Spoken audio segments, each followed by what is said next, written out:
London में एक lady थी, मेट्रो में ट्रेवल कर रही थी। उसको एक व्यक्ति ने किताब दी और उसने उस व्यक्ति को धक्का दे दिया और वो व्यक्ति गिर गया, वो बुक डिस्ट्रीब्यूटर गिर गया। कुछ टाइम बाद उसकी एक बेटी थी, उसकी बेटी की एक फ्रेंड थी, उसने उसको एक भगवद गीता दे दी, घर में फ्री में आ गई, घर के वहां पे रखी थी। तो लेडी जो थी, उसका बेटा एक एक्सीडेंट में मर गया और उसकी जो बेटी गीता लाई थी वो किसी लड़के के साथ भाग गई और उसका हस्बैंड जो था उसको छोड़ के किसी और औरत के साथ चला गया। तो बहुत डिप्रेस थी, तो उसने सोचा सुसाइड करूं।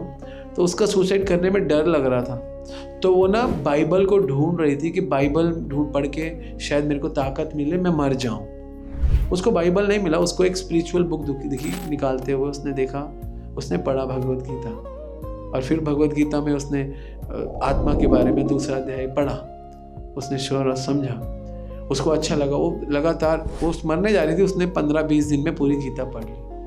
अब वो गीता पढ़ के जो उसको ध्यान आ गया, यही घोड़े पे फोटो बनी हुई थी, यही मुझे देने आया था, मैंने इसको धक्का दिया था, सेम ड्रेस में था, इस्कॉन से था।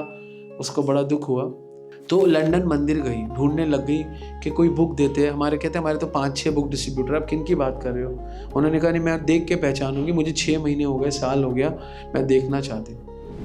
तो क्योंकि पूरी समझ ली, फिर मंदिर में रहने लग गई, 1-1.5-2 महीना, ऑलमोस्ट फुल टाइम हो गई। माता जी सी घर जाती थी, लेकिन सारा टाइम मंदिर में सेवा करने लग गई। फिर जब उसने 2 महीने बाद उस व्यक्ति को देखा, उसको वैष्णव अपराध का मतलब पता चल चुका था। उसने सॉरी बोला, उसने बोला मैंने आपको धक्का दिया, आपको मारा, really sorry, you people saved me and your book saved me. तो उन्होंने बोला अगर आप चाहते हो कि मैं आपको क्षमा कर दूं, मैंने आपका अपराध लिया है, एक शर्त पे मैं आपको क्षमा करूंगा। बोले क्या? कि will become a book distributor.